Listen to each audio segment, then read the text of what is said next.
If the speed brakes were out, they came in. If the plane was not already in afterburner, they got it into burner, and then it was, according to Jim, keep your nose down, do a hard turn, and keep maximum G on the airplane. It was the most intense, dangerous part of the mission. Lead would have come off the target and done a big turn, so it was all about getting rejoined as quickly as possible and getting the hell out of there.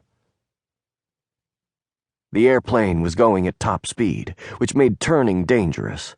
The pilot had to be incredibly careful. If he pulled too hard, he might swap ends and accidentally reverse attitude, going from nose down to tail down, headed for the ground.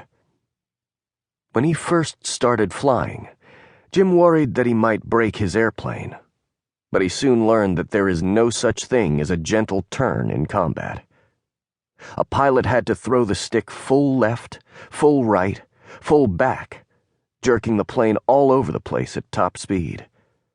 Facing the non-stop threat of flak and missiles, Jim flew violently and put all kinds of G's on the airplane.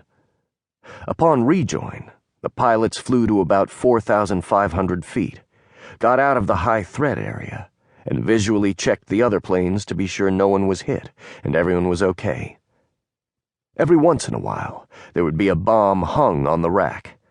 In that case, it had to be jettisoned off, rack and all. Then it was back to the tanker to refuel, and back to base.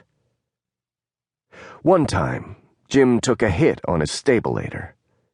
He could still control the plane, but it was burning fuel at an extremely high rate. Jim knew he didn't have much time before he went down. He called the tanker and told them what his problem was.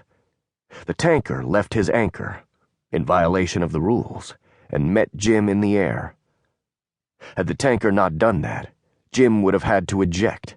He would have run out of fuel in midair. Back at the base, about 8 a.m., they debriefed, ate a second breakfast, and napped until early afternoon. The mission for the next day would have come in by then, so they would go to wing operations and flight plan for the next day. When that was done, usually about 4, Jim took a swim in the pool or played racquetball.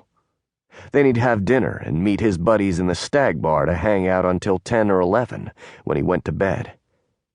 The next morning at 3, he was up to do it all over again.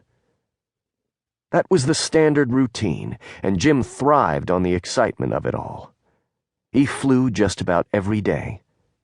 Because they were stationed in Thailand and not Vietnam, they were technically not in a combat zone, so there was no traditional R&R. Most squadrons were on duty 25 straight days, and then they got 5 days off. That didn't mean one pilot flew all 25 days, though. They took turns in the tower, on the runway, and occasionally they had to sit spare as the 5th man. There were always 5 airplanes fueled and ready to go, but only 4 took off. The 5th would sit on the runway prepared, just in case one of the 4 had to abort for some reason. Then the spare would take off and fly fast to catch up. Jim hated that particular duty, because it usually meant sitting on the ramp all day in the heat with the engine running. He much preferred to be in the air.